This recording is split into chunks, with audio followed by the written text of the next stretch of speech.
Hey everyone, welcome to What's Happening in Real Estate this week. I got Conrad Zerini here with REMAX Escarpment and REMAX Niagara, top broker in the world. And we got Mission 35 Mortgages, also another top broker, and myself, Rob Golfi with REMAX, the Golfi Team. And I'm trying to be a top team. Yeah, you're the only one on the call that really is number one in Canada. So come on, the rest of us, we try. Okay, there was an article in the paper. You were in the paper. Was that today's paper or yesterday's? Yesterday's, yeah. Yeah, yesterday. So they were saying how tenants are killing and hurting the mom and pop landlords, and they're not, when they're being told that they have to move out because they sold a property and they're not moving out. And a lot of deals aren't closing because of that. And we've had deals not close. And I'm sure there's a lot of other people that had the same situation, which is wrong, which the government's got to do something about it. And Conrad, it's funny because look, I'll say, this happened during the pandemic and there was a backlog of all kinds of things, but there's no question that back in the day, rents were pretty cheap. A lot of mom and pop guys said, look, as long as I get my good tenant, I'm not going to increase every year, right? Yeah. I just run it like that. So they kind of did it. So yes. And then tenants dug in their heels and it just became this terrible, terrible outcome for our industry, right? And not just the deals didn't close, they just didn't even come together because they couldn't get an agreement to get the tenant to leave.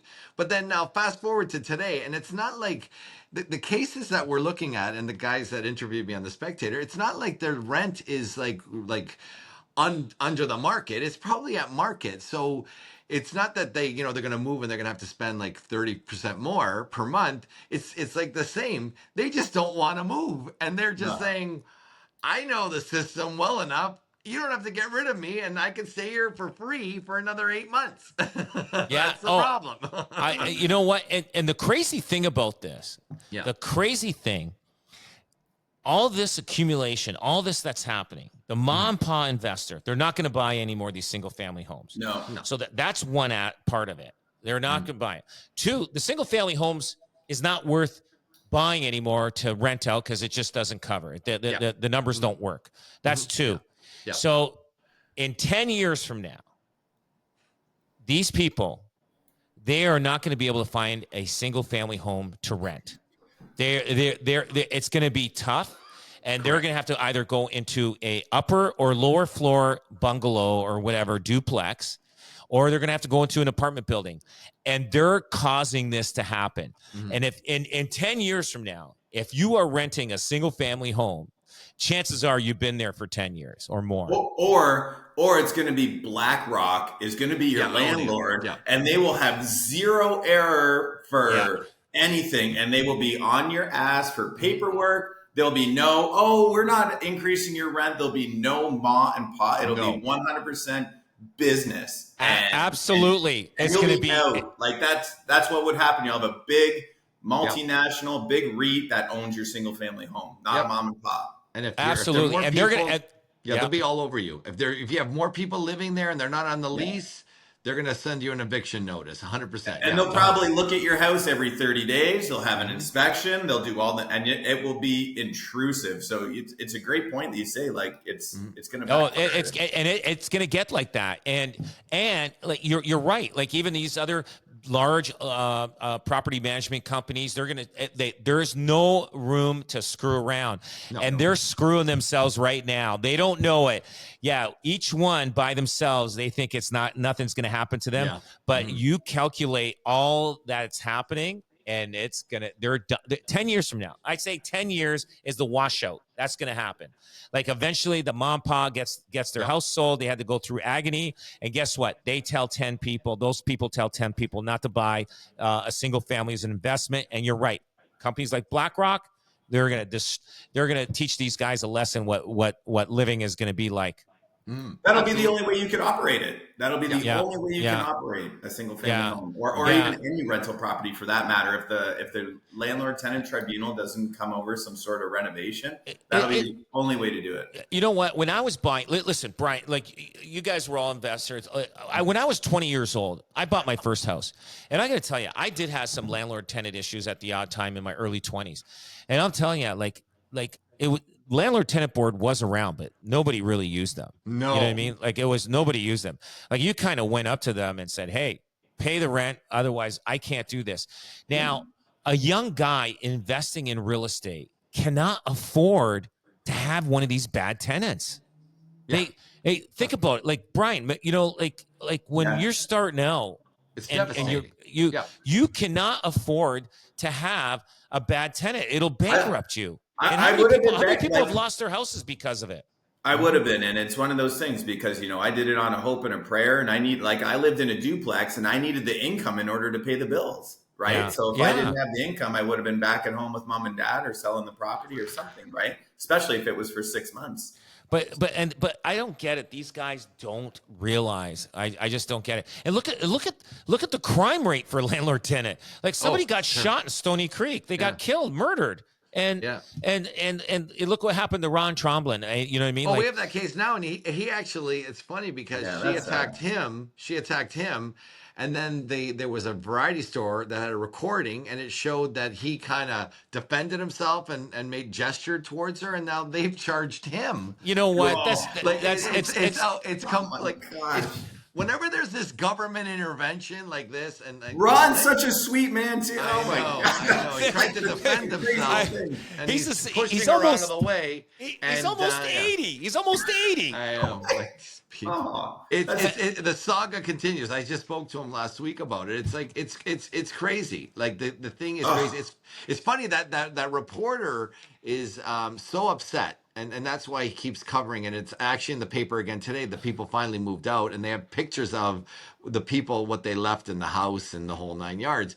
Like, it's just, you know, we have no property rights in Canada. And as you do all this government intervention, you know, these tribunals and all that kind of stuff, we have no rights as property owners, okay? And it just, the pendulum swung the other way. And now we're in this situation, and they want to get rid of them. I believe this is the way they're going to get rid of the mom and pop. But don't forget, BlackRock, they assemble these chunks of properties. They go and resell it, and then they put them on the market again. This is a capital play.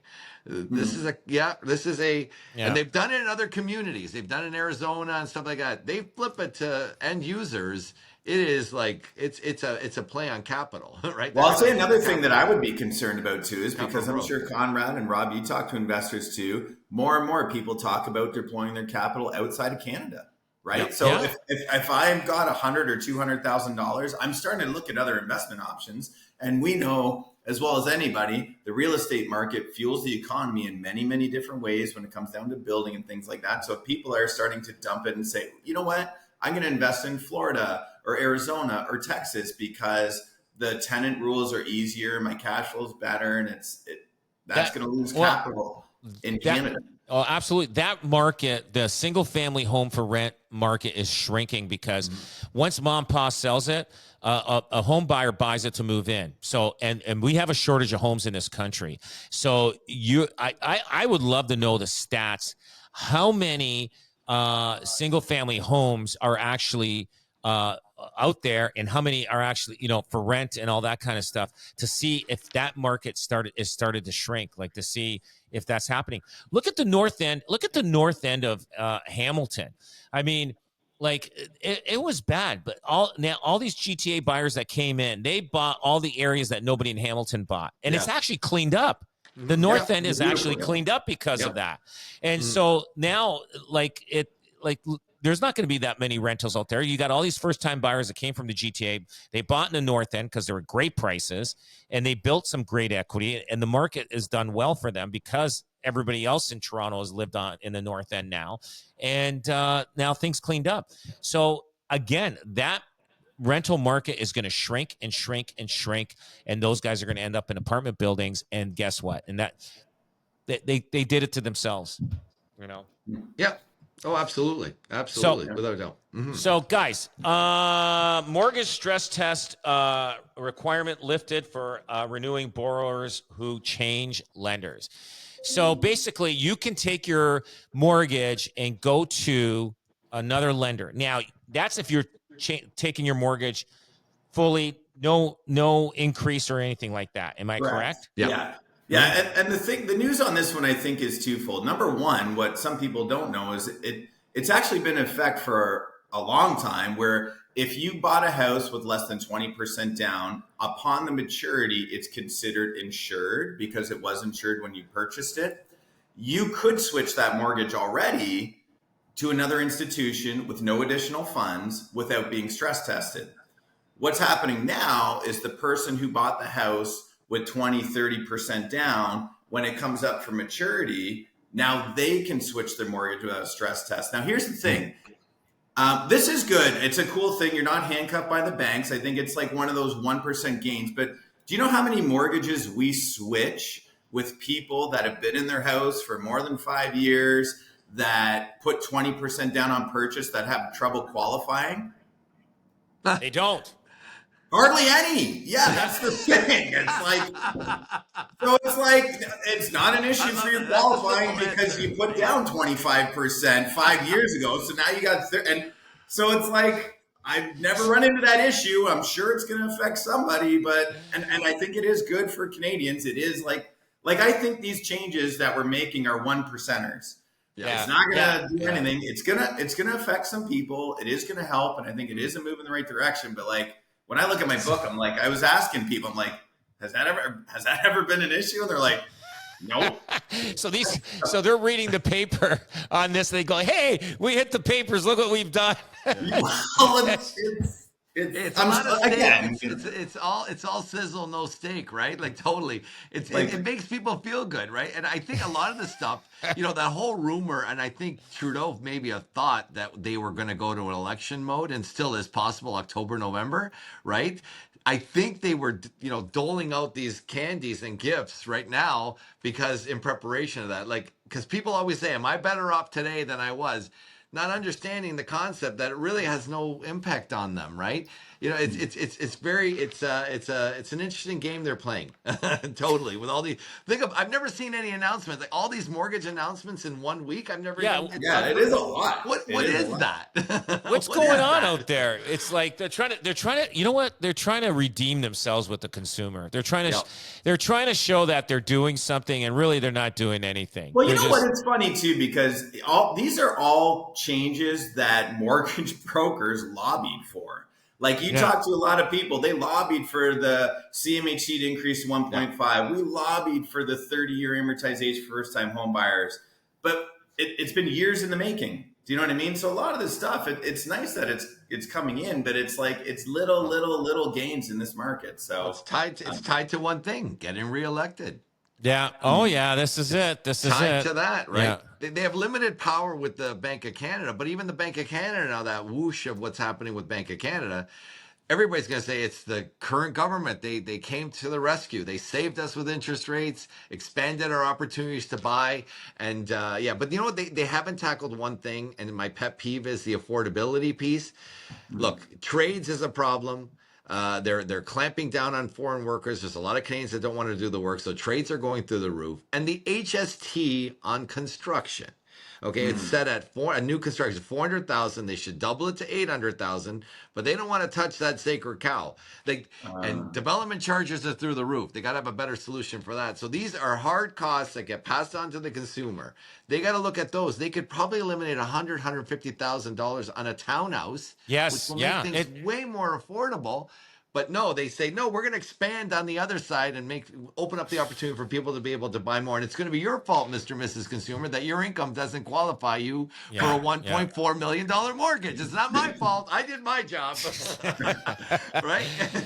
Well, I was just hearing somebody that they said, what is it? It's over $100,000 just to pay for development charges on a single family home? Is that a townhouse too? Would that be a townhouse too? Townhouse, just slightly less. It's probably in the 90s. 80, late. Like, you're close to that. We've been looking at some, and it's not conducive for building. Like for that. And that's why you're seeing, and we talked about this the other day, Conrad, like it's not conducive. You're going to see a lot of trades, unfortunately, I think, sitting on the sidelines in the new year. That's going to be they're starving right now. They're hurting right now. Like if you want anything like done, like if you want to build a custom home, right now is the time to do it, because a lot of these trades aren't working as much. So, I don't know if I would risk building a custom home now anyway, just because of the cost to build.